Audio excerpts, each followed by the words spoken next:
ವಸುದೇವಸುತಂ ದೇವಂ ಕಂಸಚಾಣೂರಮರ್ಧನಂ ದೇವಕೀ ಪರಮಾನಂದಂ ಕೃಷ್ಣಂ ವಂದೇ ಜಗದ್ಗುರುಂ. ಶ್ರೀಕೃಷ್ಣಂ ವಂದೇ ಜಗದ್ಗುರುಂ.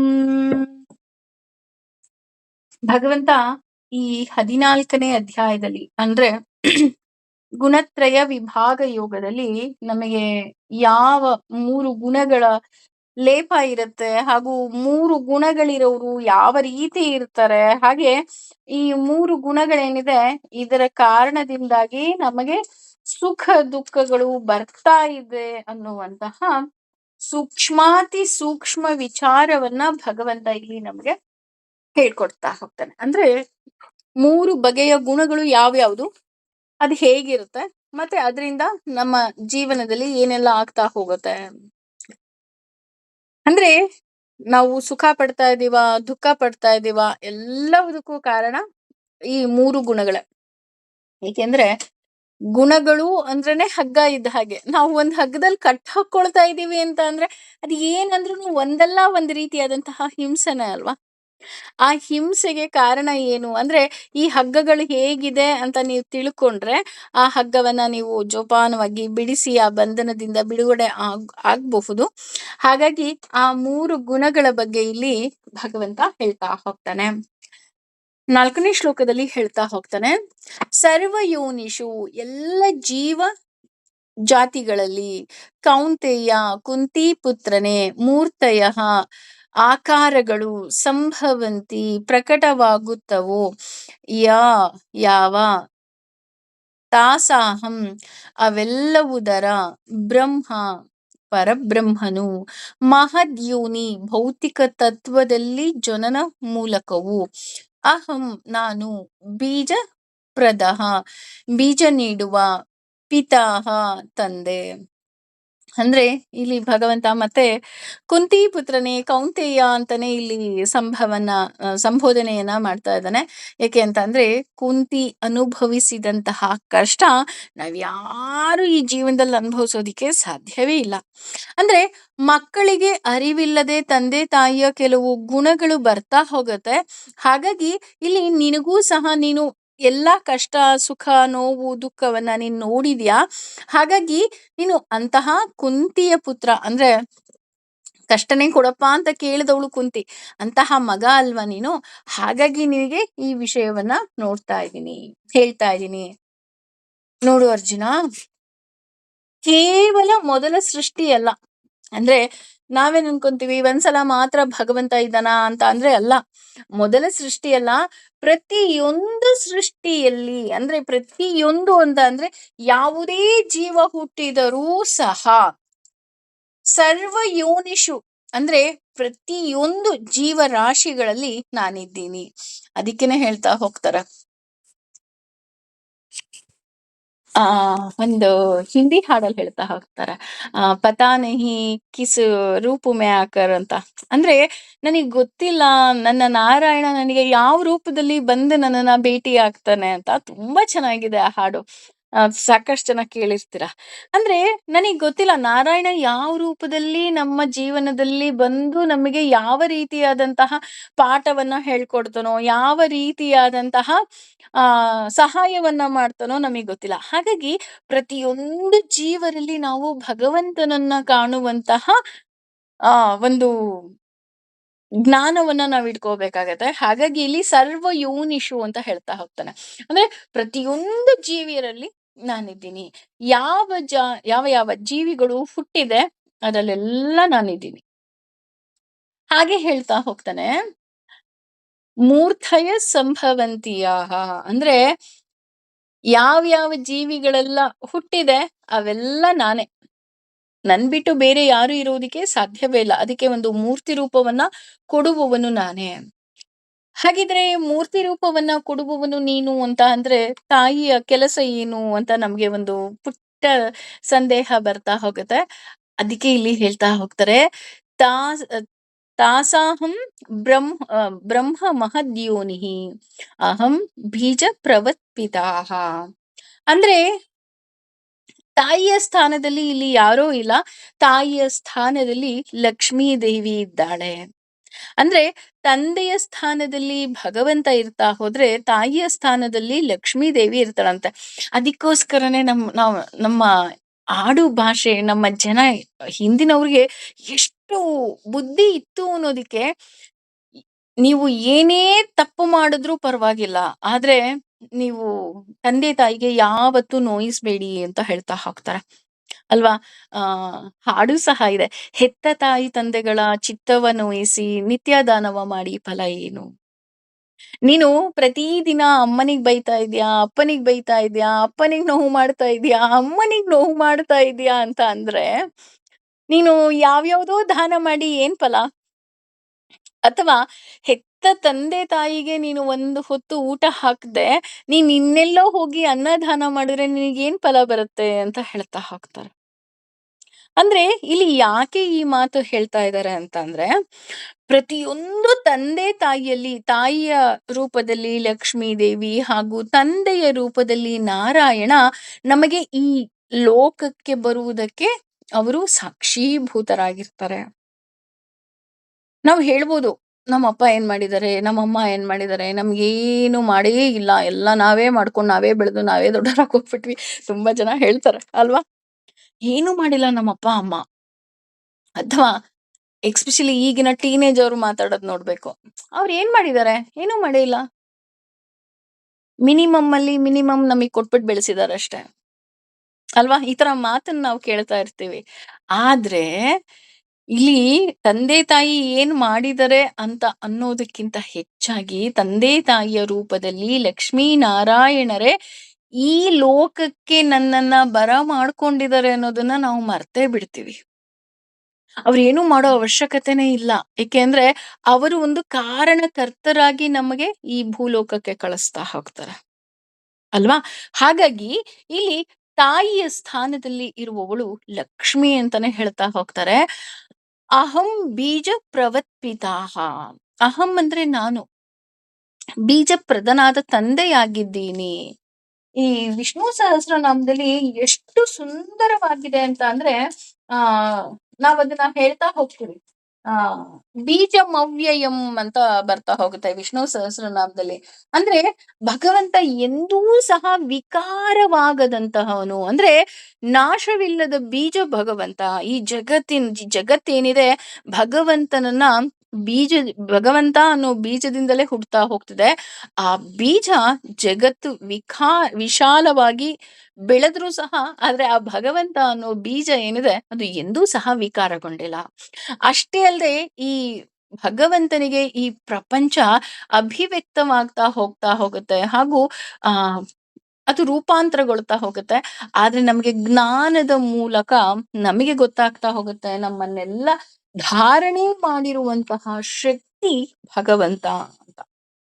ಹಾಗೇನೆ ಇಲ್ಲಿ ಅಹಂ ಬೀಜ ಪ್ರದಃಪಿತಾಹ ಅಂತ ಅಂದ್ರೆ ನಾನೇ ಎಲ್ಲ ಸೃಷ್ಟಿಯ, ಅಂದ್ರೆ ಎಲ್ಲ ಹುಟ್ಟಿನ ಕಾರಣ ಯಾರು ಅಂತ ಅಂದ್ರೆ ನಾನೇ.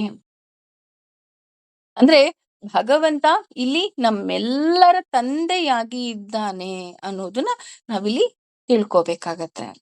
ಅದೇ ರೀತಿ ನಾನು ಆಗ್ಲೇ ಹೇಳದ್ನಲ್ಲ, ಎಷ್ಟು ಭಗವಂತ ತಂದೆ ತಾಯಿಗೆ ಬೆಲೆ ಕೊಡ್ತಾನೆ ಅನ್ನೋದಕ್ಕೆ ಉದಾಹರಣೆ ಹೇಳಲೇಬೇಕು ಅಂದ್ರೆ ನಮ್ಮ ಪುಂಡರೀಕ ಅಲ್ವಾ.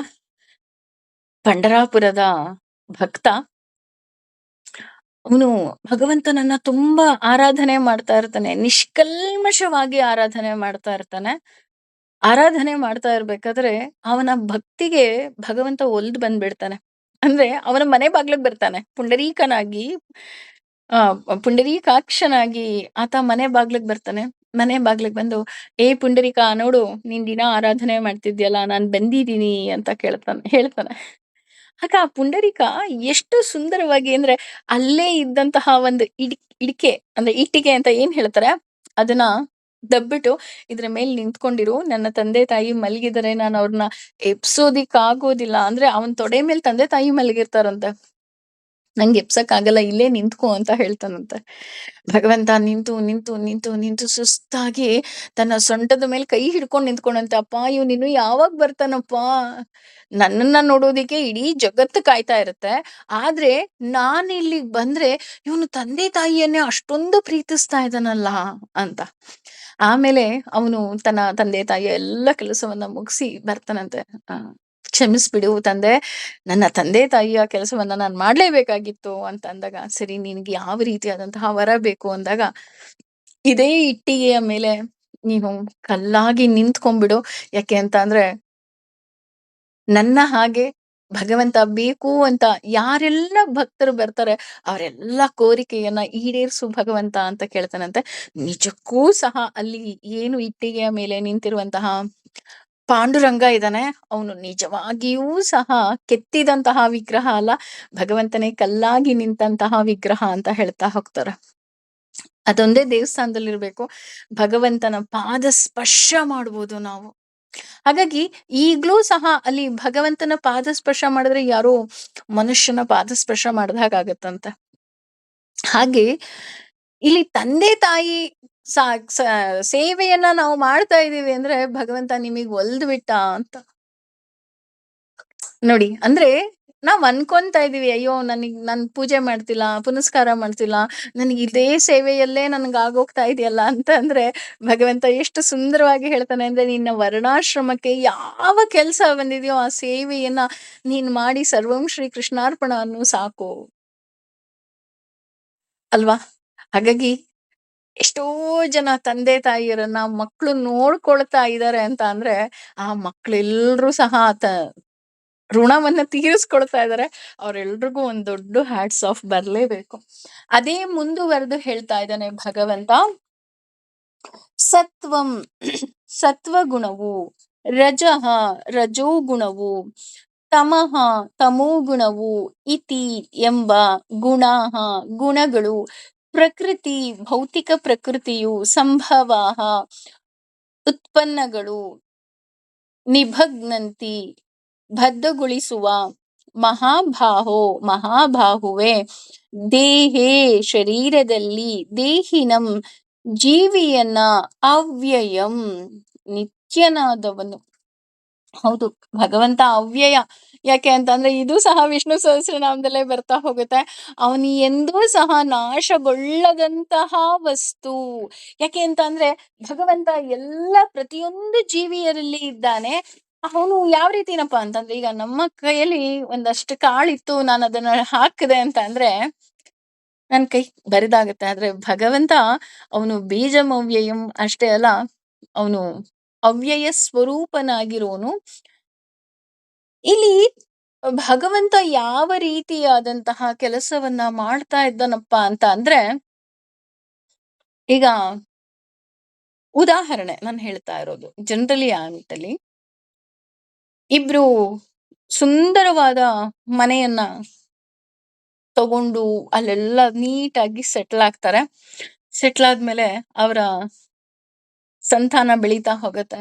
ಆಗ ತಂದೆ ಆದವನ್ ಹೇಳ್ತಾನೆ, ನಾನ್ ಹೊರಗಡೆ ಹೋಗಿ ದುಡ್ಕೊಂಡ್ ಬರ್ತೀನಿ, ನೀನು ನಿನ್ನ ಮಕ್ಕಳನ್ನ ನೋಡ್ಕೋ, ಏಕೆಂದ್ರೆ ನೀನು ತುಂಬಾ ಚೆನ್ನಾಗಿ ಮಕ್ಕಳನ್ನ ಸಾಕಬಲ್ಲೆ.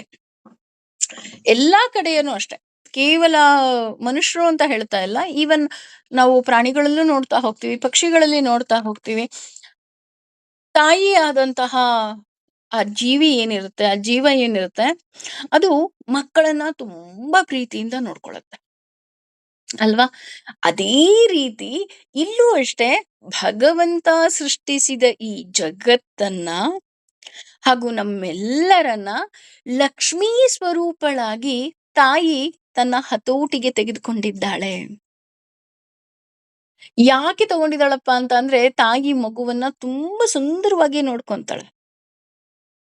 ಸಾಮಾನ್ಯವಾಗಿ ತಂದೆ ಬೈದೇ ಇರ್ಬೋದು, ಹೊಡಿದೇ ಇರ್ಬೋದು, ಆದ್ರೆ ನನಗೆ ತಿಳಿದ ಮಟ್ಟಿಗೆ ತಾಯಿ ಎಂದ ತಕ್ಷಣ ಒಂದು ಪೆಟ್ಟನ್ನಂತೂ ಕೊಟ್ಟು ಖಂಡಿತವಾಗ್ಲೂ ಮಕ್ಕಳನ್ನ ಬೆಳೆಸಿರ್ತಾಳೆ. ಯಾಕೆ ಅಂತ ಅಂದ್ರೆ, ಆ ಪೆಟ್ಟು ಕೊಡೋದು ನನ್ನ ಮಗು ಚೆನ್ನಾಗಿ ಊಟ ಮಾಡ್ಬೇಕು, ನನ್ನ ಮಗು ಚೆನ್ನಾಗಿ ಓದ್ಬೇಕು, ನನ್ನ ಮಗು ಸರಿಯಾದ ಟೈಮಿಗೆ ಎದ್ದೇಳ್ಬೇಕು, ಸರಿಯಾದ ಟೈಮಿಗೆ ಸ್ಕೂಲಿಗೆ ಹೋಗ್ಬೇಕು ಅಲ್ವಾ. ನಾವೆಲ್ಲರೂ ಅಷ್ಟೇ, ನಾವು ಹೆಚ್ಚು ಕಮ್ಮಿ ಮಕ್ಕಳ ದೃಷ್ಟಿಯಲ್ಲಿ ಹೇಗಾಗಿ ಹೋಗ್ತೀವಪ್ಪ ಅಂದ್ರೆ, ಕೆಟ್ಟ ತಾಯಿ ಅಂತ ಅನ್ನಿಸ್ಕೊಂಡ್ಬಿಡ್ತೀವಿ. ಯಾಕೆ ಅಂತಂದ್ರೆ, ಅಮ್ಮ ಅಂದ್ರೆ ಪನಿಷ್ಮೆಂಟ್ ಕೊಡೋಳು, ಅಥವಾ ಅಮ್ಮ ಅಂದ್ರೆ ಕೋಪ ಮಾಡ್ಕೊಳ್ಳೋಳು, ಅಮ್ಮ ಅಂದ್ರೆ ತುಂಬಾ ಸ್ಟ್ರಿಕ್ಟ್. ಆದ್ರೆ ಆ ಸ್ಟ್ರಿಕ್ಟ್ ಹಿಂದೆ ಏನಿರುತ್ತೆ? ಪ್ರೀತಿ. ಅದ್ರ ಜೊತೆ ನನ್ನ ಮಕ್ಕಳು ಪರ್ಫೆಕ್ಟ್ ಆಗ್ಬೇಕು ಅಲ್ವಾ? ಸರಿಯಾಗಿ ಟೈಮಿಗೆ ಕರೆಕ್ಟಾಗಿ ಎದ್ದೇಳು ಪುಟ, ಸ್ನಾನಕ್ಕೆ ಹೋಗು ಪುಟ, ಅಥವಾ ಹೋಮ್‌ವರ್ಕ್ ಮಾಡ್ಕೊಂಡ್ಯಾ? ಸ್ಕೂಲಿಗೆ ಅಥವಾ ಸ್ಕೂಲಿಂದ ಬಂದ್ಮೇಲೂ ನೋಡಿ, ಅಮ್ಮ ಕೇಳ್ತಾಳೆ, "ಏನೇನಾಯ್ತು ಸ್ಕೂಲಲ್ಲಿ?" ಅಥವಾ ಮಕ್ಕಳು ಅಷ್ಟೇನೆ. ನಾನು ಇಲ್ಲಿ ಮಕ್ಳಿಗೂ ಹ್ಯಾಟ್ಸ್ ಆಫ್ ಹೇಳಲೇಬೇಕು. ಎಲ್ಲ ಅಮ್ಮಂಗ್ ಕೇಳ್ತಾರೆ. "ಅಮ್ಮ ಇದೆಲ್ಲಿ? ಅಮ್ಮ ಅದೆಲ್ಲಿ? ಅಮ್ಮ ಇದು, ಅಮ್ಮ ಅದು ಬೇಕು, ಇದು ಬೇಕು." ಆದ್ರೆ ಅಪ್ಪನ ಹತ್ರ ಕೇಳೋದು ಒಂದೇ, "ಏನು? ಅಪ್ಪ ಅಮ್ಮ ಎಲ್ಲಿದ್ದಾಳೆ?" ಅಲ್ವಾ? ಅಂದ್ರೆ ಇಲ್ಲಿ ತಾಯಿ ಆದವಳು ಏನ್ ಮಾಡ್ತಾ ಹೋಗ್ತಾಳೆ? ಇಡೀ ಜಗತ್ತನ್ನ ತನ್ನ ಹತೋಟಿಗೆ ತಗೊಂಡಿದ್ದಾಳೆ. ಯಾಕೆ ಅಂತ ಅಂದ್ರೆ, ಇಲ್ಲಿ ನಾರಾಯಣ ಸೃಷ್ಟಿಸಿದಂತಹ ಈ ಜಗತ್ತನ್ನ ನೋಡಿಕೊಳ್ತಾ ಇರೋಳು ತಾಯಿ. ಹಾಗೇನೆ ಇಲ್ಲಿ ಹೇಳ್ತಾ ಹೋಗ್ತಾರಲ್ವಾ? ಸತ್ವಂ ರಜಸ್ತಮ ಇತಿ ಗುಣ. ಹಾ, ಅಂದ್ರೆ ಇಲ್ಲಿ ರಜೋಗುಣ, ತಮೋಗುಣ ಮತ್ತೆ ಸಾತ್ವಿಕ ಗುಣಗಳೇನಾಗ್ತಾ ಹೋಗುತ್ತೆ. ಇದು ಸಾಮಾನ್ಯವಾಗಿ ಎಲ್ಲರಲ್ಲೂ ಸಹ ಇರುವಂತಹ ಗುಣಗಳು. ಪ್ರಕೃತಿ ಸಂಭವಾಹ, ಇದು ಹೇಗ್ ಬರುತ್ತೆ ನಮ್ಮಲ್ಲಿ ಅಂತ ನೋಡೋದಾದ್ರೆ, ಇದು ನಮಗೆ ಪ್ರಕೃತಿಯಿಂದ ಬರ್ತಾ ಹೋಗುತ್ತೆ. ಪ್ರಕೃತಿ is nothing but Lakshmi Devi ನಮಗೆ ಕರುಣಿಸ್ತಾ ಇದ್ದಾಳೆ. ಲಕ್ಷ್ಮೀ ದೇವಿ ಒಂದು ಹಗ್ಗದಲ್ಲಿ ಕಟ್ ಹಾಕ್ತಾಳೆ. ಈಗ ನಾವು ಹೇಳ್ತೀವಲ್ಲ, ಆಣೆ ಪ್ರಮಾಣದಿಂದ ಕೆಲವರು ಕಟ್ ಹಾಕ್ತಾರೆ, ಕೆಲವರು ಕರ್ತವ್ಯದಿಂದ ಕಟ್ ಹಾಕ್ತಾರೆ. ಹಾಗೇನೆ ಈ ಮಕ್ಕಳು ತುಂಬಾ ತರಲೆ ಮಾಡ್ಬೇಕಾದ್ರೆ, ಕೃಷ್ಣನೇ ತರಲೆ ಮಾಡ್ಬೇಕಾದ್ರೆ ಯಶೋದೆ ಅವಳನ್ನ ಹಗ್ಗದಿಂದ ಕಟ್ ಹಾಕಿದ್ಲಂತೆ ಅಲ್ವಾ? ಅದೇ ರೀತಿ ನಮಗೂ ಸಹ, ಅಂದ್ರೆ ನಮ್ಮೆಲ್ಲರಿಗೂ ಸಹ ಈ ಪ್ರಕೃತಿ ಮಾತೆ ಏನ್ ಮಾಡಿದ್ದಾಳೆ? ಈ ಸಾತ್ವಿಕ ಗುಣ, ರಜೋಗುಣ, ತಮೋ ಗುಣ ಅನ್ನೋ ಹಗ್ಗದಿಂದ ನಮ್ಮನ್ನ ಕಟ್ ಹಾಕಿದ್ದಾಳೆ. ಈ ಕಟ್ ಹಾಕೋದ್ರ ಜೊತೆಗೆ ಈ ಮೂರೂ ಗುಣಗಳಿಗೆ ಲಕ್ಷ್ಮಿ 3 ಅವತಾರದಲ್ಲಿ ನಮ್ಮನ್ನ ಕಟ್ ಹಾಕ್ತಾ ಇದ್ದಾಳೆ. ಹೇಗಪ್ಪ ಅಂತಂದ್ರೆ, ಇದು ಮುಂಚೆನೂ ಹೇಳಿದ್ವಿ. ಸಾತ್ವಿಕ ಗುಣದಲ್ಲಿ ಶ್ರೀದೇವಿ, ರಜೋಗುಣದಲ್ಲಿ ಲಕ್ಷ್ಮಿ, ಹಾಗೂ ತಮೋ ಗುಣದಲ್ಲಿ ದುರ್ಗಾದೇವಿ ಹಗ್ಗದ ಸ್ವರೂಪದಲ್ಲಿ ನಮ್ಮನ್ನ ಕಟ್ ಹಾಕ್ತಾ ಇದ್ದಾರೆ. ನಮಗೆ ಯಾವುದೇ ಗುಣ ಇರಬಹುದು, ಆ ಗುಣಗಳಿಗೆ ಕಾರಣಕರ್ತರು ಈ 3 ದೇವಿಯರು ಅಂತ ಹೇಳ್ತಾ ಹೋಗ್ತಾರೆ. ಹಾಗೇನೆ ನಿಬಗ್ನಂತೆ ಮಹಾಬಾಹೋ ದೇಹಿ ದೇಹಿನಮವ್ಯಯಂ, ಅಂದ್ರೆ ಈ ದೇಹದಲ್ಲಿರುವ ಈ ಜೀವರನ್ನ ಬಂಧಿಸಲಾಗ್ತಾ ಇದೆ. ಹಗ್ಗ ಅಂದ್ರೇನೆ ಕಟ್ ಹಾಕೋದು ಅಲ್ವಾ? ಹಗ್ಗ ಇರೋದೇನಕ್ಕೆ? ಕಟ್ ಹಾಕಕ್ಕೆ. ಅದು ಒಳ್ಳೇದ ಕಾರ ಇರ್ಬೋದು, ಕೆಟ್ಟದ ಕಾರ ಇರ್ಬೋದು, ಬಟ್ ಕಟ್ ಹಾಕದಂತೂ ನಿಜ ಅಲ್ವಾ?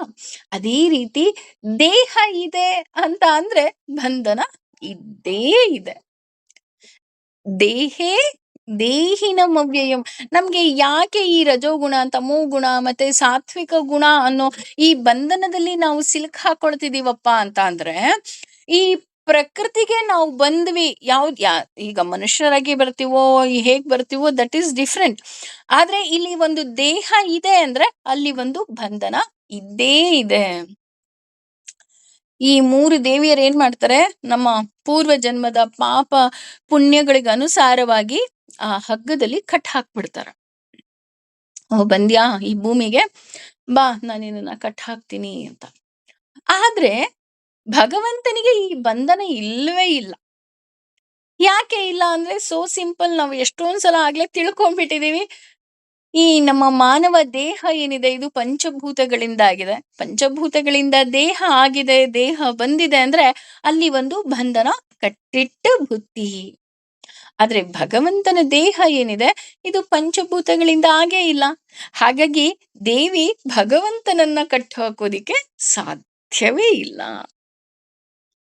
ಅದಕ್ಕೇನೆ ಭಗವಂತ ಹೇಳಿದ ಹಾಗೆ ದೇವಿ ಇಲ್ಲಿ ಏನ್ ಮಾಡ್ತಾ ಹೋಗ್ತಾಳೆ?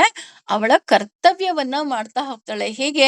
ಮನೆಯ ಯಜಮಾನ ಹೇಳಿದ ಹಾಗೆ, ಮನೆ ಒಡತಿ ಹೌದು ಇದು ಮನೆಗೆ ಒಳ್ಳೇದು ಅಂತ ಹೇಗೆ ಕೆಲಸ ಮಾಡ್ತಾ ಹೋಗ್ತಾಳೆ, ಅದೇ ರೀತಿ ಇಲ್ಲಿ ಭಗವಂತ ಹೇಳಿದ ಹಾಗೆ ಲಕ್ಷ್ಮೀ ದೇವಿ ಈ ಪ್ರಪಂಚವನ್ನ, ಈ ಪ್ರಕೃತಿಯನ್ನ, ಪ್ರಕೃತಿ ಮಾತೆಯಾಗಿ ನಮ್ಮನ್ನ ಕಾಪಾಡ್ತಾ ಇದ್ದಾಳೆ.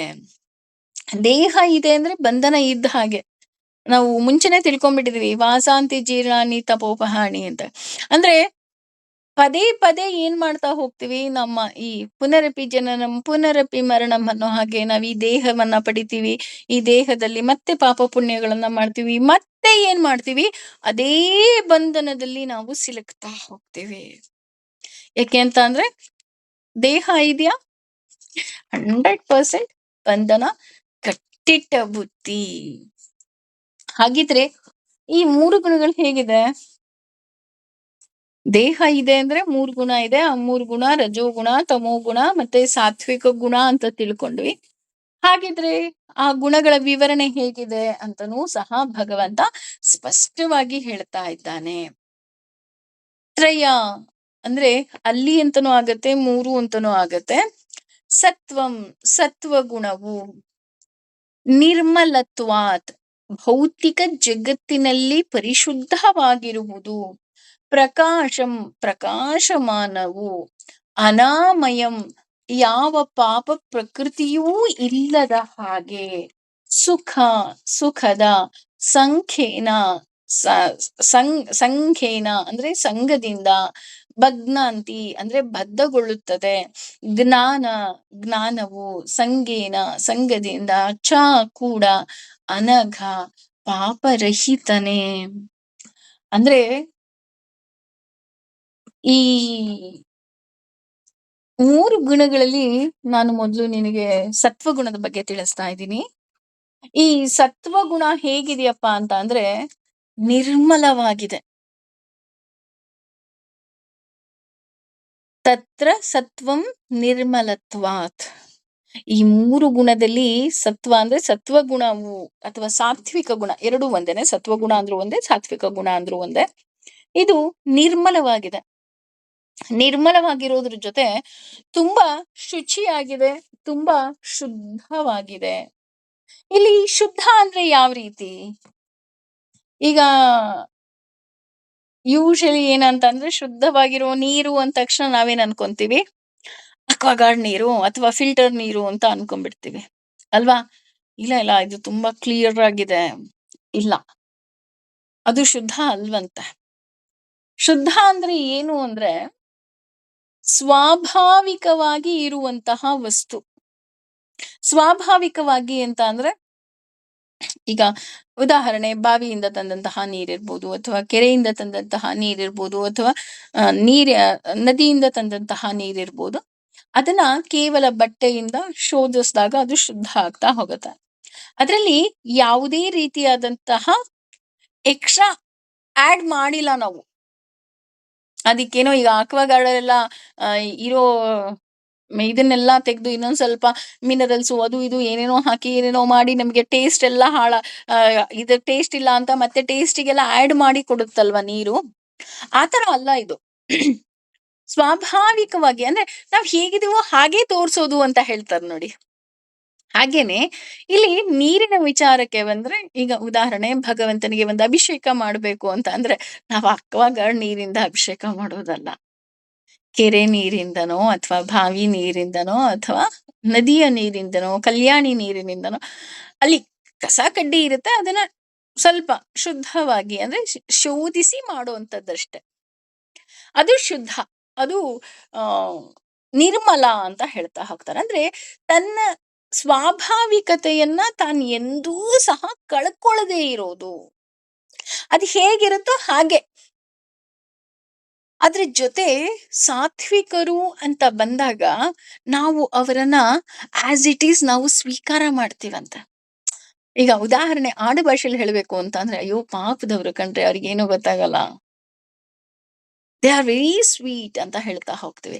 ಅಂದ್ರೆ ಭಗವಂತನಿಗೆ ಹೇಗೆ ನಾವು ಸ್ವೀಟ್ ಅಂತ ಹೇಳ್ತೀವಿ, ಅದೇ ರೀತಿ ಇಲ್ಲಿ ಸಾತ್ವಿಕ ಗುಣದವರು ಅಷ್ಟೇ, ಅವರು ಪರಿಶುದ್ಧವಾಗಿರ್ತಾರೆ. ಹಾಗೇನೆ ಅವರು ಪ್ರಕಾಶಕಂ ಅಂದ್ರೆ ಬೆಳಗುತ್ತಾ ಇರ್ತಾರೆ. ಬೆಳಗುತ್ತಾ ಇರ್ತಾರೆ ಅಂದ್ರೆ ಅರ್ಥ ಏನು, ಯಾವ ರೀತಿ ಬೆಳಗ್ತಾರಪ್ಪ, ಜ್ಞಾನದಿಂದ ಬೆಳಗುತ್ತಾ ಇರ್ತಾರೆ. ಸಾತ್ವಿಕರಿಗೆ ಒಂದೇ ಆಸೆ, ಜ್ಞಾನದ ಆ ಆಸೆ ಅವರಲ್ಲಿರುತ್ತೆ. ಇಲ್ಲ, ನಾನು ಇನ್ನೂ ತಿಳ್ಕೋಬೇಕು, ಇನ್ನೂ ಬೇಕು ಅಂತ. ಅನಾಮಿ ಅಂತ ಅಂದ್ರೆ ಈ ರೋಗ ರುಜಿನಗಳವ್ರು ಅವ್ರೋದಿಲ್ಲ. ಸಾತ್ವಿಕರು ಅಂತ ಅವ್ರನ್ನ ಹೇಗ್ ಕಂಡುಹಿಡಿಯೋದು ಅಂತ ಅಂತ ನೋಡೋದಾದ್ರೆ, ಸಾತ್ವಿಕರು ಒಂದು ಪರಿಶುದ್ಧವಾಗಿರ್ತಾರೆ, ನಿರ್ಮಲವಾಗಿರ್ತಾರೆ, ಶುಚಿಯಾಗಿರ್ತಾರೆ. ಶುಚಿಯಾಗಿರ್ತಾರೆ ಅಂದ ತಕ್ಷಣ ಪರ್ಫ್ಯೂಮ್ ಹಾಕೊಂಡಿರ್ತಾರೆ ಅಂತ ಅಲ್ಲ. ಅಥವಾ ಮಡಿಯ ಅಂತ ನಂದ ತಕ್ಷಣ ಅವರು ತುಂಬಾ ಮಡಿಯಾಗಿದ್ದಾರೆ ಅಲ್ಲ, ಆತರ ಅಲ್ಲ. ಇಲ್ಲಿ ಶುದ್ಧ ಮಡಿ ಅಂತ ಅಂದ್ರೆ, ಈಗ ನಾವು ಪೂಜೆ ಮಾಡ್ಬೇಕಾದ್ರೆ ಈ ಪದಗಳನ್ನೆಲ್ಲ ಯೂಸ್ ಮಾಡ್ತೀವಿ. ಪೂಜೆ ಮಾಡ್ಬೇಕಾದ್ರೆ ಶುದ್ಧವಾಗಿರ್ಬೇಕು. ಮಡಿ ಶುದ್ಧ ಇಸ್ ನಥಿಂಗ್ ಬಟ್ ಮಡಿ. ಮಡಿ ಅಂತ ಹೇಳಿ ಮಡಿ ಮಡಿ ಮಡಿ ಅಂತ ಬಾಯಲ್ಲಿ ಹೇಳೋದಲ್ಲ. ಅವರ ದೇವರ ಕೋಣೆನೂ ಅಷ್ಟೇ ಶುದ್ಧವಾಗಿರ್ಬೇಕು. ಅವರ ಮನಸ್ಸೂ ಸಹ ಅಷ್ಟೇ ಶುದ್ಧವಾಗಿರ್ಬೇಕು. ಅವ್ರು ಹಾಕಿಕೊಳ್ಳೋ ಬಟ್ಟೆ ಸಹ ಅಷ್ಟೇ ಶುದ್ಧವಾಗಿರ್ಬೇಕು. ಶುದ್ಧ ಅಂದ್ರೆ ಏನು? ಈಗ ಅಂಗಡಿಯಿಂದ ಏನೋ ಒಂದು ನಾವು ಬಟ್ಟೆ ತಗೊಂಡ್ಬರ್ತೇವೆ. ಆ ಬಟ್ಟೆನ ನಾವು ಯೂಸ್ ಮಾಡಿದ್ಮೇಲೆ ಏನ್ ಮಾಡ್ತೀವಿ? ನಾವು ಮಡಿ ಮಾಡ್ತಾ ಇದೀವಿ, ಶುಚಿ ಮಾಡ್ತಾ ಇದೀವಿ ಅಂದ್ರೆ ಅರ್ಥ ಏನು? ಅದು ಹೇಗಿತ್ತೋ ಹಾಗೇ ಮಾಡ್ತಾ ಇದ್ದೀನಿ. ಅಂದ್ರೆ ಇದ್ರಲ್ಲಿ ಕೊಳೆ ಇರೋದಿಲ್ಲ, ಇನ್ನೊಂದಿರೋದಿಲ್ಲ, ಮತ್ತೊಂದಿರೋದಿಲ್ಲ. ಪರ್ಫ್ಯೂಮ್ ಹಾಕಿರ್ತಾರ ಅಂಗಡಿನಲ್ಲಿ? ಇಲ್ವಲ್ಲ. ಸೊ ಅದರ ಸ್ವಾಭಾವಿಕ ಗುಣಕ್ಕೆ ನಾವು ತಗೊಂಡು ಹೋಗ್ತೀವಿ ಅಲ್ವಾ? ಈಗ ಪಾತ್ರೆಯನ್ನ ಶುದ್ಧ ಮಾಡ್ತೀವಿ ಅಂತ ಅಂದ್ರೆ ಅಂಗಡಿಯಿಂದ ಬಂದಾಗ ಹೇಗ್ ಹೊಳಿತಾ ಇತ್ತೋ, ಹೇಗೆ ಚೆನ್ನಾಗಿತ್ತೋ, ಹೇಗೆ ಶುದ್ಧವಾಗಿತ್ತೋ ಆ ರೀತಿ ನಾವು ಮಾಡ್ತಾ ಇದ್ದೀವಿ ಅಂತ. ಅದೇ ರೀತಿ ಇಲ್ಲಿ ಸಾತ್ವಿಕರಿಗೆ ರೋಗ ರುಜಿನ ಇರೋದಿಲ್ಲ. ಅವರು ಲವಲವಿಕೆಯಿಂದ ಇರ್ತಾರೆ. ಆದ್ರೆ ನಾವ್ ಅನ್ಕೊಂತೀವಿ, ತಕ್ಷಣ ನಮ್ಮ ಮನ್ಸಿಗೆ ಬರುವುದು, ಹೌದಾ, ಹಾಗಿದ್ರೆ ನಮ್ಗೆಲ್ಲಾ ರೋಗ ರುಜಿನ ಬರುತ್ತೆ ಅಲ್ವಾ? ಹೌದು. ನಮ್ಮೆಲ್ಲರಿಗೂ ರೋಗ ರುಜಿನ ಬರುತ್ತೆ. ಅದಕ್ಕೋಸ್ಕರನೇ ಸಾತ್ವಿಕರು ಅಂತ ಅಂದ್ರೆ ದೇವತೆಗಳು ಅಂತ ತೆಗೆದುಕೊಳ್ತಾರೆ. ಅಂದ್ರೆ ಸಾತ್ವಿಕರು ಅಂದ್ರೆ ಸಾಮಾನ್ಯವಾಗಿ ದೇವತೆಗಳು. ಯಾಕೆಂದ್ರೆ ದೇವತೆಗಳು ಲವಲವಿಕೆಯಿಂದ ಇರ್ತಾರೆ. ಅವರು ಪ್ರಕಾಶಮಾನವಾಗಿರ್ತಾರೆ. ಅವರಿಗೆ ಯಾವುದೇ ರೀತಿಯಾದಂತಹ ರೋಗ ರುಜಿನಗಳು ಇರೋದಿಲ್ಲ. ಆದ್ರೆ ನಾವು ತಮೋಗುಣ ಮತ್ತೆ ರಜೋಗುಣದಲ್ಲಿ ಸಾತ್ವಿಕರಾಗಿರ್ತೀವಿ ಅಷ್ಟೆ. ಬರೀ ಕೇವಲ ಸಾತ್ವಿಕರು ನಿಮಗೆ ಭೂಮಿ ಮೇಲೆ ಖಂಡಿತವಾಗ್ಲೂ ಸಿಕ್ಕೋದಿಲ್ಲ. ಯಾಕೆ ಅಂತ ಅಂದ್ರೆ ನಾವೆಲ್ಲರೂ ಮಾನವರಲ್ವಾ? ನಮ್ಗೆ ಅಷ್ಟು ಬೇಗ ಬೇಡ ಬೇಡ ಬೇಡ ಅನ್ನೋದು ಬರೋದೇ ಇಲ್ಲ. ಪಾಠ ಮಾಡಿದಾಗ ಬೇಡ ಅಂತ ಹೇಳ್ತೀವಿ. ಪಾಠ ಕೇಳಿ ಒಂದ್ ಅರ್ಧ ಮುಕ್ಕಾಲ್ ಗಂಟೆ ಬೇಡ ಬೇಡ ಬೇಡ ಇರುತ್ತೆ. ಆಮೇಲೆ ಮತ್ತೆ ಅದೇ ಸ್ಥಿತಿ. ಇಲ್ಲ, ನನಗ್ ಬೇಕು, ಇದು ಬೇಕು, ಅದು ಬೇಕು. ದೇವಸ್ಥಾನಕ್ಕೆ ಹೋಗಿದ ತಕ್ಷಣ ಕೈ ಮುಗಿದ್ಬಿಟ್ಟು ಭಗವಂತ ನನಗೆ ಏನ್ ಕೊಡ್ತೀಯಾ ಅಂತಾನೆ ಕೇಳ್ತೀವಿ. ಹಾಗಾಗಿ ಈ ಸಾತ್ವಿಕ ಗುಣ ಅಂತ ಅಂದ್ರೆ ಸಾಮಾನ್ಯವಾಗಿ ದೇವತೆಗಳು ಅಂತ ಹೇಳ್ತಾ ಹೋಗ್ತಾರೆ. ಹಾಗೇನೆ ಸುಖದ ಸಂಬಂಧ ಇವರು ಕಟ್ಟಿ ಹಾಕ್ತಾ ಹೋಗ್ತಾರೆ. ಅಂದ್ರೆ ಇವರಿಗೆ ಯಾವತ್ತೂ ಸಹ ದುಃಖದ ಲೇಪವೇ ಇರುವುದಿಲ್ಲ. ನಾನು ಅದಕ್ಕೆ ಹೇಳಿದ್ದು ಇಲ್ಲಿ ದೇವತೆಗಳು ಅಂತ. ಯಾಕೆ ಇಲ್ಲಿ ಮನುಷ್ಯರು ಅಂತ ಬರುವುದಿಲ್ಲ ಅಂದ್ರೆ ನಮ್ಮೆಲ್ಲರಿಗೂ ದುಃಖ ಇದೆ ಅಲ್ವಾ? ಒಂದಲ್ಲ ಒಂದಿನ ನಾವೆಲ್ಲರೂ ಅಳ್ತೀವ, ಅಥವಾ ಬೇಕು ಅಂತೀವ, ಅಥವಾ ನಮ್ಮೆಲ್ಲರಿಗೂ ಸಹ ನೋವಾಗತ್ತಾ? ಆದ್ರೆ ದೇವತೆಗಳು ಯಾವತ್ತೂ ಅಳೋದಿಲ್ಲ. ಅವರಿಗೆ ದುಃಖದ ಲೇಪ ಇರೋದಿಲ್ಲ. ಹಾಗಾಗಿ ಅವರು ಸುಖದ ಸಂಬಂಧ ಕಟ್ಟಿ ಹಾಕಿರ್ತಾರೆ. ಇಲ್ಲಿ ಕಟ್ ಹಾಕೋದು ಅಂತ ತಕ್ಷಣ ನಮಗೆ ನೋವೇ ಆಗ್ಬೇಕಂತೇನಿಲ್ಲ. ಸುಖದಿಂದಲೂ ಅವ್ರು ಕಟ್ ಹಾಕಿರ್ತಾರೆ. ಹಾಗೆ ಇಲ್ಲಿ ಸಾತ್ವಿಕರು ಏನ್ ಮಾಡಿರ್ತಾರೆ? ಸುಖದಿಂದ ಕಟ್ ಹಾಕಿರ್ತಾರೆ. ಯಾಕೆ ಅಂದ್ರೆ ಅವರಿಗೆ ಜ್ಞಾನ ಇರುತ್ತೆ. ಆ ಜ್ಞಾನ ಸಂಬಂಧ ಅವರು ಕಟ್ ಹಾಕೊಂಡಿರ್ತಾರೆ. ಎಸ್, ನನಗ್ ಭಗವಂತ ಬೇಕು ಅನ್ನುವಂತಹ ಒಂದು ಹಗ್ಗ ಸಾತ್ವಿಕರದು. ಹಾಗಾಗಿ ಸುಖದಲ್ಲಿರ್ತಾರೆ. ಅದಕ್ಕಿಂತ ಹೆಚ್ಚಾಗಿ ಭಗವಂತನೇ ನಮಗೆ ಹೇಳ್ಬಿಟ್ಟಿದ್ದಾನೆ, ವಿಷ್ಣುವಿನ ಭಕ್ತರು ಎಂದೂ ಸಹ ಸುಖವಾಗಿರ್ತಾರೆ ಅಂತ ಅಲ್ವಾ? ಇದನ್ನ ಆಲ್ರೆಡಿ ನಾವು ತಿಳ್ಕೊಂಡ್ಬಿಟ್ಟಿದೀವಿ. ಹಾಗಾಗಿ ಇಲ್ಲಿ ದೇವತೆಗಳೆಲ್ಲ ವಿಷ್ಣುವನ್ನ ಆರಾಧನೆ ಮಾಡ್ತಾ ಇರ್ತಾರೆ. ಆದ್ರೆ ನಾವು ತಮೋಗುಣ ಹಾಗೂ ರಜೋಗುಣದಲ್ಲಿ ಸಾತ್ವಿಕರಾಗಿರ್ತೀವಿ. ನಾವು ಭಗವಂತನನ್ನ ಆರಾಧನೆ ಮಾಡಿದ್ರೂ ಸಹ ಎಲ್ಲೋ ಒಂದ್ ತಕ್ಷಣ ಟಕ್ ಅಂತ, ಇಲ್ಲ ನಂಗ್ ಬೇಕು, ಇಲ್ಲ ನಂಗ್ ನೋವಾಯ್ತು, ಇಲ್ಲ ನಂಗ್ ದುಃಖ ಆಯ್ತು, ಇಲ್ಲ ನನ್ಗೆ ಯಾವ್ದೋ ಒಂದ್ ವಿಷಯ ತುಂಬಾ ನೋವಾಯ್ತು ಗೊತ್ತಾ, we will talk like that. ಆದ್ರೆ ದೇವತೆಗಳು ಎಂದೂ ಸಹ ಮಾತಾಡೋದಿಲ್ಲ. ಅವರಿಗೆ ಜ್ಞಾನ ಬೇಕು ಅನ್ನುವಂತಹ ಹಂಬಲ ಇರುತ್ತೆ. ಇದರಲ್ಲಿ ಬೆಸ್ಟ್ ಎಕ್ಸಾಂಪಲ್ ನಮ್ಮ ಹನುಮ. ನಿನ್ನಂತೆ ನಾನಾಗಲಾರೆ, ಏನು ಮಾಡಲಿ ಹನುಮ ಅಲ್ವಾ? ಅವನು ಕೇವಲ ವಾನರರಾಗಿ ಹುಟ್ಟಿದನಷ್ಟೇನೆ. ಆದ್ರೆ ಅವನಿಗೆ ಇರುವಂತಹ ಆ ಭಕ್ತಿ ಏನಿದೆ, ಅಚಲವಾದ ನಂಬಿಕೆ ಏನಿದೆ, ನಮಗೆ ಒಂದೇ 1% ಅವನ ಕೂದಲಷ್ಟು ನಮ್ಗಿಲ್ಲ, ಒಂದ್ ರೋಮದಷ್ಟು ಇಲ್ಲ ಅಂತ ಹೇಳ್ತಾರಲ್ಲ, ಆ ರೀತಿ ನಮಗಿಲ್ಲ ಅದು. ಯಾವಾಗ್ಲೂ ಅಷ್ಟೇ ಹನುಮ ತಕ್ಷಣ ಭಗವಂತನಿಗೆ ಯಾವ ರೀತಿ ಸೇವೆ ಮಾಡ್ಲಿ, ಭಗವಂತನಿಗೆ ಏನ್ ಮಾಡ್ಲಿ, ನೋಡಿ ಎಷ್ಟು ಸುಂದರವಾಗಿ ಹೇಳ್ತಾ ಹೋಗ್ತಾರೆ ಅಂದ್ರೆ, ಈಗಲೂ ಸಹ ಹನುಮ ಚಿರಂಜೀವಿ, ನಮ್ಮೆಲ್ಲರಿಗೂ ಗೊತ್ತು, ಸಪ್ತ ಚಿರಂಜೀವಿಗಳಲ್ಲಿ ಹನುಮನೂ ಸಹ ಒಬ್ಬ. ಈಗಲೂ ಸಹ ಹನುಮ ಎಲ್ಲೋ ಯಾರೋ ರಾಮಾಯಣವನ್ನ ಹೇಳಿದ್ರೆ ಅಲ್ಲಿ ಹೋಗಿ ಕೇಳಿಸ್ಕೊಳ್ತಾನಂತೆ. ಯಾಕೆ ಅಂತ ಅಂದ್ರೆ, ನಾನು ತಿಳ್ಕೊಳ್ದೆ ಇರೋದು ಇವ್ರೇನಾದ್ರೂ ಹೇಳ್ತಾರೇನೋ ಅಂತ. ನಾವು ನಮಗೇನು ಗೊತ್ತೇ ಇರಲ್ಲ, ನಾವು ದಡ್ರಲ್ಲಿ ದಡ್ ಶಿಖಾಮಣಿಗಳು, ಆದ್ರೂ ಸಹ ನಮ್ಗೆ ಅಹಂಕಾರ. ಅಯ್ಯೋ ನಾನ್ ಯಾಕೆ ಹೇಳ್ಬೇಕು, ನನಗೆ ಆಲ್ರೆಡಿ ಗೊತ್ತಿದೆ. ಆದ್ರೆ ಹನುಮ ಒಂದು ಸಾರಿ ವಾಲ್ಮೀಕಿಗಳು ರಾಮಾಯಣವನ್ನ ರಚಿಸಿ ಯಾರಿಗ್ ತೋರಿಸ್ತಾರೆ ಅಂತ ನನಗ್ ಮರ್ತ್ ಹೋಗಿದೆ. ಅವ್ರು ಹೇಳ್ತಾರಂತೆ, ಹನುಮ ರಚಿಸಿದ ರಾಮಾಯಣ ತುಂಬಾ ಚೆನ್ನಾಗಿದೆ, ನೀವು ನೋಡ್ಬೇಕು ಅಂತ ಹೇಳ್ತಾರಂತೆ. ಆಗ ವಾಲ್ಮೀಕಿಗಳು ಹೋಗಿ ನೋಡ್ತಾರಂತೆ. ಹನುಮ ಬಂಡೆಯ ಮೇಲೆ ತನ್ನ ಉಗಿರಿನಿಂದ ರಾಮಾಯಣವನ್ನ ಬರ್ದಿರ್ತಾನಂತೆ. ವಾಲ್ಮೀಕಿಗಳು ಅದನ್ನ ಓದ್ಬಿಟ್ಟು ಅವ್ರಿಗೆ ತುಂಬಾ, ಅಂದ್ರೆ ದುಃಖ ತಡ್ಕೊಳಕ್ ಆಗೋದಿಲ್ಲ, ಜೋರಾಗಿ ಅತ್ತು ಬಿಡ್ತಾರೆ. ಹನುಮ ಕೇಳ್ತಾನಂತೆ, ಯಾಕೆ ನೀವು ಅಳ್ತಾ ಇದೀರಾ? ಆಗ ವಾಲ್ಮೀಕಿಗಳು ಹೇಳ್ತಾರಂತೆ, ನಿಮ್ಮ ರಾಮಾಯಣ ಎಷ್ಟು ಚೆನ್ನಾಗಿದೆ, ಎಷ್ಟು ನೈಜವಾಗಿದೆ ಅಂತ ಅಂದ್ರೆ, ಇದನ್ನ ಓದಿದವ್ರು ಯಾರು ನನ್ನ ರಾಮಾಯಣವನ್ನ ಓದೋದಿಲ್ಲ ಅಂತ ಹೇಳ್ತಾರಂತೆ. ಏಕೆಂದ್ರೆ ವಾಲ್ಮೀಕಿ ಕಂಡಂತಹ ರಾಮಾಯಣಕ್ಕೂ ಹಾಗೂ ಹನುಮ ಬರೆದಂತಹ ರಾಮಾಯಣಕ್ಕೂ ತುಂಬಾ ವ್ಯತ್ಯಾಸ ಇರುತ್ತಂತೆ. ತಕ್ಷಣ ಹನುಮ ತನ್ನ ಕೈಯಿಂದ ಆ ಬಂಡೆಗಳನ್ನ ಗುದ್ದಿ ಗುದ್ದಿ ಅದನ್ನ ಪುಡಿ ಪುಡಿ ಮಾಡ್ಬಿಡ್ತಾನಂತೆ. ಹೌದಾ? ಇಲ್ಲ ಇಲ್ಲ, ನಿಮ್ಮ ರಾಮಾಯಣವನ್ನೇ ಓದ್ಬೇಕು, ಏಕೆಂದ್ರೆ ನೀವು ತುಂಬಾ ಕಷ್ಟಪಟ್ಟು ಬರೆದಿದ್ದೀರಾ ಅಂತ ಹೇಳ್ತಾರಂತೆ. ಅದೇ ರಾಮಾಯಣ ಮತ್ತೆ ತುಳಸಿದಾಸರು ಬರೆದಂತಹ ರಾಮಚರಿತ್ರೆಯಲ್ಲಿ ಬರುತ್ತೆ ಅಂತ ಹೇಳ್ತಾ ಹೋಗ್ತಾರೆ. ಅಂದ್ರೆ ವಾಲ್ಮೀಕಿಗಳೇ ಮತ್ತೆ ಹುಟ್ಟಿ ಬಂದು ಹನುಮಾನು ಬರೆದಂತಹ ಅವ್ರು ಏನು ಓದಿದ್ರಲ್ಲ ಅದೇ ರಾಮಾಯಣವನ್ನ ಬರೆದ್ರು ಅಂತ ಹೇಳ್ತಾ ಹೋಗ್ತಾರೆ. ಹಾಗಾಗಿ ವಾಲ್ಮೀಕಿ ರಾಮಾಯಣಕ್ಕೂ ಹಾಗೂ ತುಳಸಿದಾಸ ರಚಿತ ರಾಮಾಯಣಕ್ಕೂ ತುಂಬಾ ವ್ಯತ್ಯಾಸ ಇದೆ ಅಂತ ಹೇಳ್ತಾ ಹೋಗ್ತಾರೆ. ಹಾಗೇನೆ ಹನುಮ ಈಗಲೂ ಸಹ ನಾನು ರಾಮನ ಬಗ್ಗೆ ತಿಳ್ಕೋಬೇಕು ಅಥವಾ ರಾಮನ ಭಕ್ತಿಯ ಬಗ್ಗೆ ತಿಳ್ಕೋಬೇಕು, ಆತ ಹೇಳ್ತಾರಲ್ಲ, ಪತ್ರಂ ಪುಷ್ಪಂ ಫಲಂ ತೋಯಂ ಅಂತ ಭಗವಂತ ಏನ್ ಹೇಳ್ತಾನೆ, ಆ ರೀತಿ ನಾನು ಒಂದು ಪತ್ರೆಯನ್ನ ಕೀಳಬೇಕಾದ್ರೂ ಅವನು ಪರಿಶುದ್ಧವಾಗಿ, ಅಂದ್ರೆ ಮನಸ್ಸಿನಲ್ಲೂ ರಾಮ ರಾಮ ರಾಮ ರಾಮ ರಾಮ ರಾಮ ಅನ್ಕೊಂಡೆ ಕಿತ್ಕೊಂಡು ಬಂದು ಅದನ್ನ ರಾಮನ ಪಾದಕ್ಕೆ ಅರ್ಪಿಸ್ಬೇಕಾದ್ರೂ ಅವನಿಗೆ ಭಯ ಆಗ್ತಿತ್ತಂತೆ. ನನ್ನ ಮನಸ್ಸು ಎಲ್ಲೂ ಚಂಚಲ ಆಗಿಲ್ಲ ಅಲ್ವಾ, ಇದನ್ನ ನನ್ನ ರಾಮ ಒಪ್ಪಿಸ್ಕೊಳ್ತಾನೆ ಅಲ್ವಾ ಅಂತ. ಅದಕ್ಕೆ ಸುಂದರವಾಗಿ ಇನ್ನೊಂದು ಕತೆ ಬರ್ತಾ ಹೋಗುತ್ತೆ. ಆ ರಾಮ ಆ ಒಳಗಡೆ ಪುಸ್ತಕವನ್ನ ಬರಿತಾ ಇರ್ತಾನೆ. ಆ ಹನುಮ ಹೊರಗಡೆ ಕಾಯ್ತಾ ಇರ್ತಾನೆ. ಆಗ ನಾರದ್ರು ಬರ್ತಾರೆ. ನಾರದ್ರು ಬಂದ್ಬಿಟ್ಟು ಹನುಮನಿಗೆ ಕೇಳ್ತಾರ, ರಾಮನನ್ನ ನೋಡ್ಬೇಕು, ಶ್ರೀರಾಮಚಂದ್ರ ಒಳಗಿದ್ದಾರೆ, ಹೋಗಿ. ಒಳಗಡೆ ಹೋದಾಗ ಭಗವಂತನನ್ನ ಅತಿ ಹೆಚ್ಚು ಯಾರು ನೆನಪಿಸ್ಕೊಳ್ತಾರೆ ಅಂತ ಪುಸ್ತಕವನ್ನ ಬರೀತಾ ಇದ್ದಂತೆ. ಅದರಲ್ಲಿ ಮೊದಲನೆಯ ಹೆಸರು ನಾರದರ ಹೆಸರಿತ್ತಂತೆ.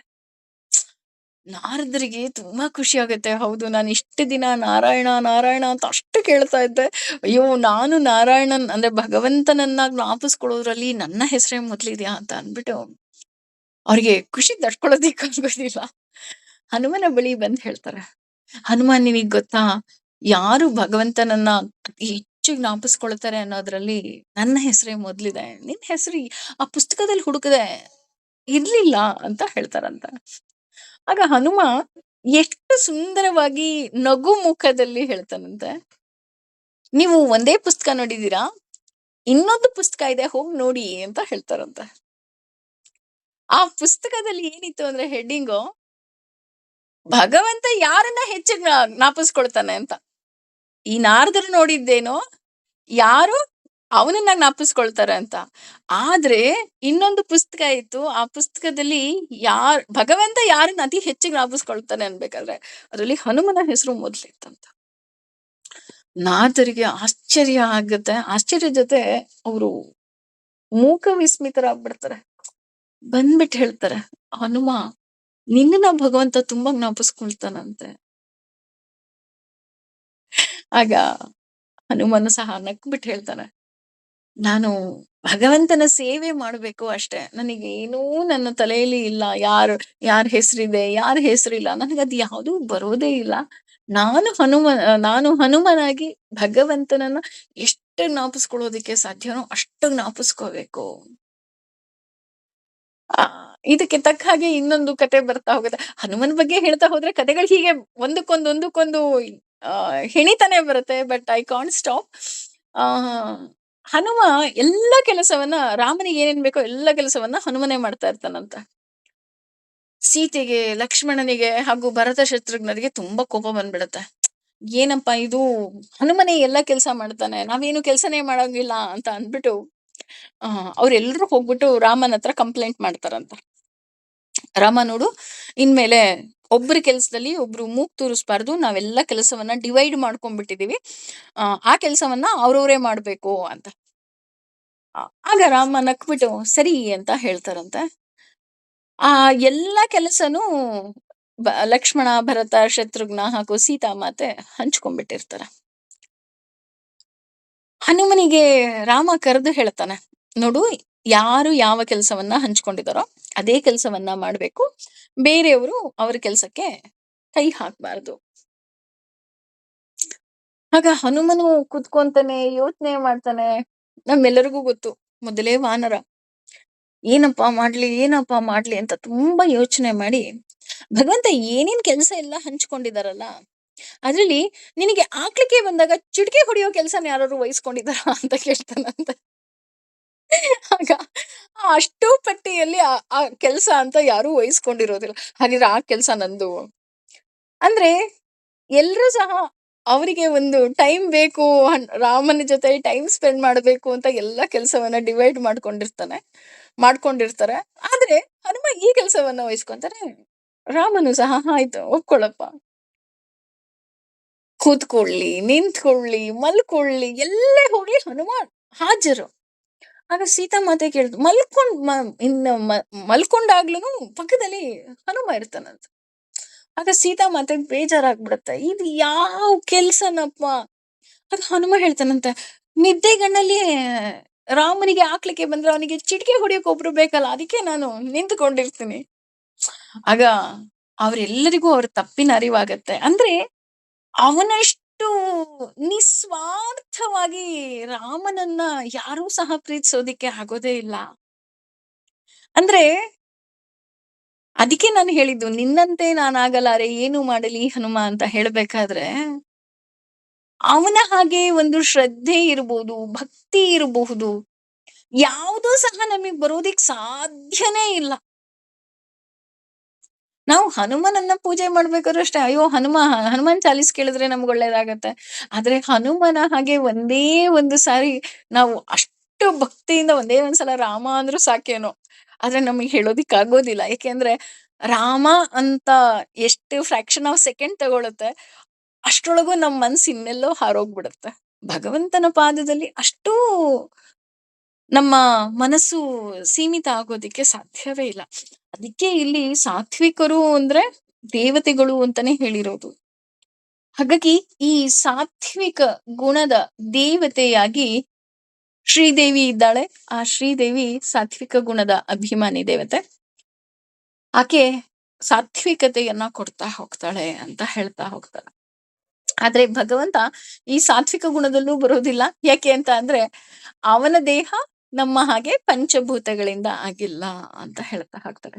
ಇನ್ನು ರಜೋಗುಣ ಮತ್ತೆ ತಮೋಗುಣದ ಬಗ್ಗೆ ತಿಳ್ಕೊಳ್ಳೋದು ತುಂಬಾ ಇದೆ.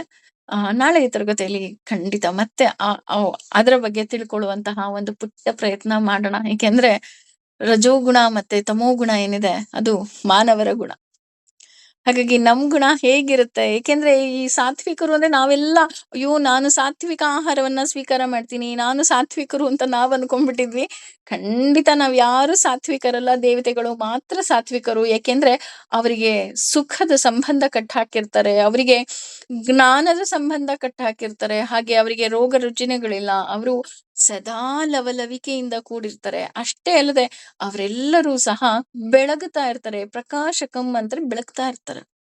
ನಮ್ಮೆಲ್ರಿಗೂ ಗೊತ್ತಲ್ಲ, ನಾವು ಹಳೆಯ ಪಿಕ್ಚರ್‌ಗಳನ್ನ ನೋಡಿದಾಗ ಅಥವಾ ಪುಸ್ತಕದಲ್ಲಿ ಓದಿದಾಗ ದೇವತೆಗಳು ಅಂದ ತಕ್ಷಣ ಅಲ್ಲಿ ಒಂದು ಪ್ರಜ್ವಲಿತವಾದ ಹಿಂದೆ ಒಂದು ಸೂರ್ಯ ಇರ್ತಾನೆ. ಅವಾಗ ನಮಗೆ ಗೊತ್ತಾಗ್ತಿತ್ತು, ಓಹ್! ಇವ್ರು ದೇವತೆಗಳು. ಅದಿಲ್ಲ ಅಂದ್ರೆ ದೇವತೆಗಳಲ್ಲ ಅಂತ. ಯಾಕೆ ಅಂತ ಅಂದ್ರೆ ಅವರಿಗೆ ಆ ಪ್ರಕಾಶ ಎಲ್ಲಿಂದ ಬರುತ್ತೆ ಅಂದ್ರೆ ಜ್ಞಾನದ ಮೂಲಕ.